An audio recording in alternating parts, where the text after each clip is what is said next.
Welcome to the Working Mom Rebellion podcast, where rage, rest, and rise all exist in the same breath.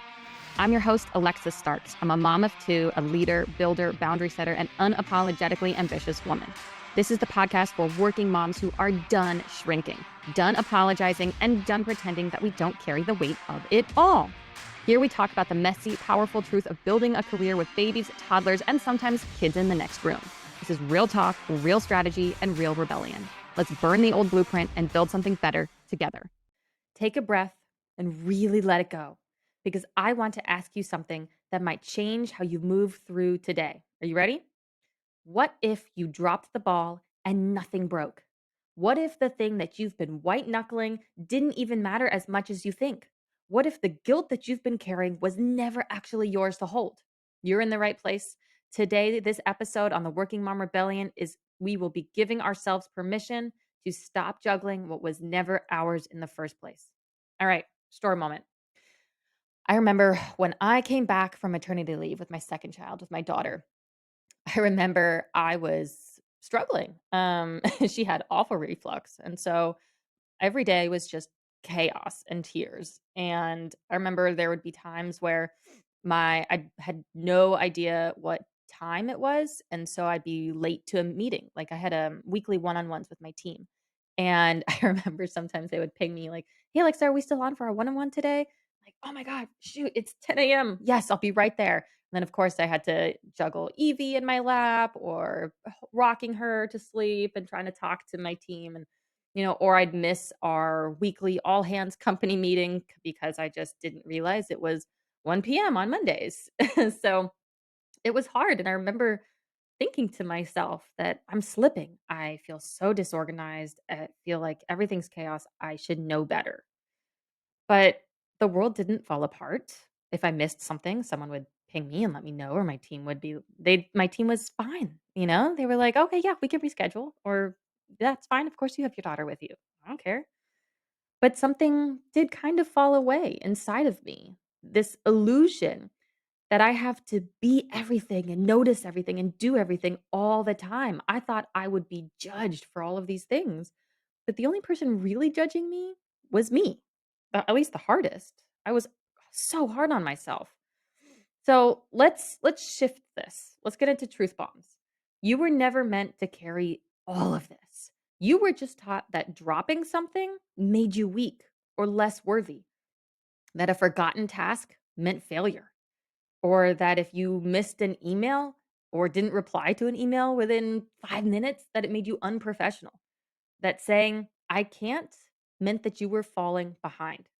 And I remember literally forgetting to respond to an email for like 2 days sometimes, 3 days, and I remember just randomly like, "Oh my god, I never responded to that," and then feel so awful, and my message would start with like, "So sorry for the delay," and then blah, blah, blah, blah.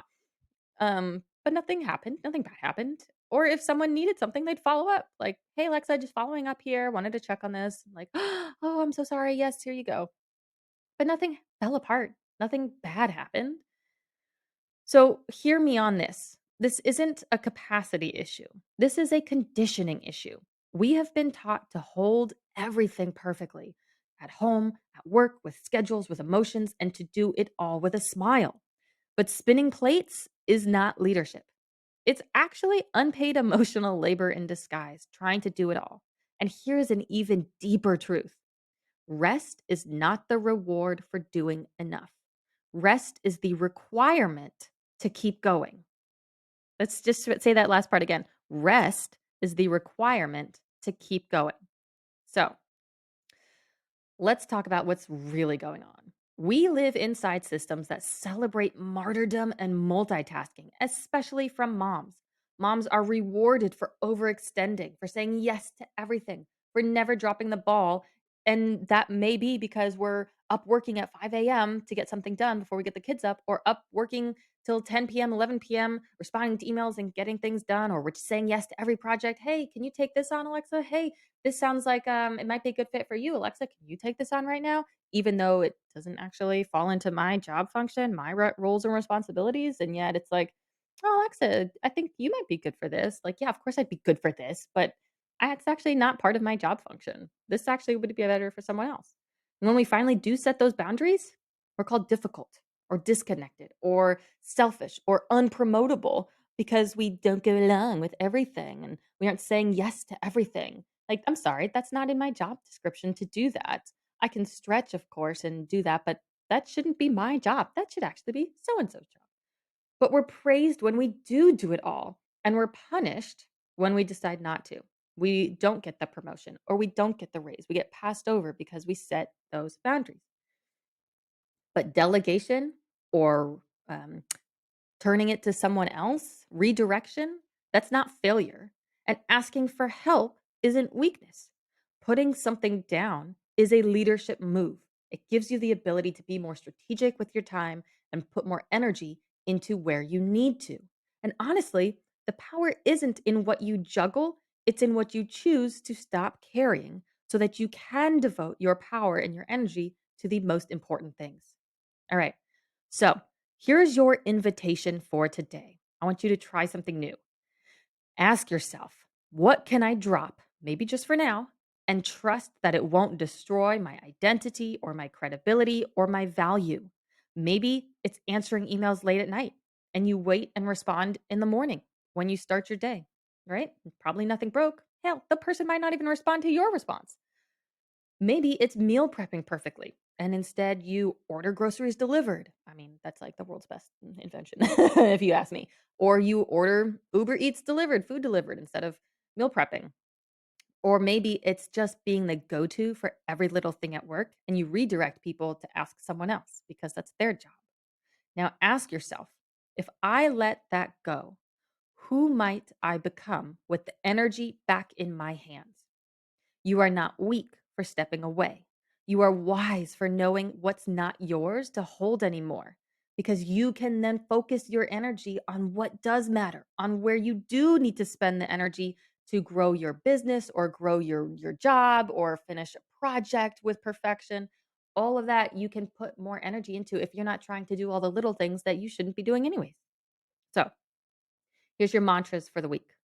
Letting go is leadership. Everything that matters will wait. The rest was never mine to carry. And my worth isn't measured by how well I overextend myself. So try this. Pick one thing this week, big or small, that you're going to drop. Let it be a self trust practice. Let it be the beginning of breathing again. All right.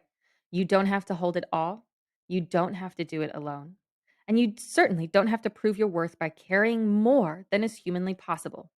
This is the Working Mom Rebellion, and we're not juggling for applause. We're choosing what matters and letting the rest drop.